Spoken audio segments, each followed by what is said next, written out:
थंडीमध्ये तुम्हालाही काहीतरी गरमागरम आणि खमंग खावंसं वाटतंय का? मग ही बनवा मस्त माझ्या पद्धतीने केली मूग डाळीची खिचडी.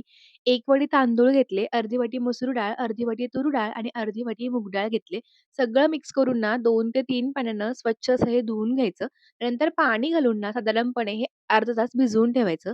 आता एका कुकरमध्ये 2 चमचे साजूक तूप, 2 चमचे तेल, त्यामध्ये 1 चमचा जिरे, 2 लाल मिरच्या, थोडीशी हिंग, बारीक चिरून घेतलेला लसूण आणि कढीपत्ता घालायचा. सगळं परतलं गेलं, की एक मध्यम आकाराचा टोमॅटो घ्यायचा, तो परतायचा.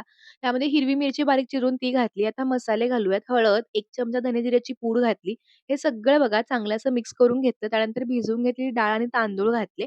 हे सगळं मिक्स करून घेतलं. त्यामध्ये चवीनुसार मीठ घातलं. डाळीसोबत आणि तांदळासोबत जे काही पाणी होतं ते पण घातलं होतं. आता वरून आपण आणखीन 2 वाट्या पाणी घालूयात. तर तेवढ्या सगळ्या ह्याच्यासाठी आपण 4 वाट्या इतकं पाणी घातलं. आता वरून 1 चमचा गरम मसाला घातला. सगळं चांगलं मिक्स करून घेतलं. झाकण लावून ना मध्यम गॅसच्या आचेवरती 2 शिट्ट्या ज्या आहेत त्या काढून घेतल्या. 2 शिट्ट्या झाल्यानंतर कुकर चांगला थंड झाला. मस्त असा भात बघा छान तयार झालाय. अगदी मऊसूत तयार होतो.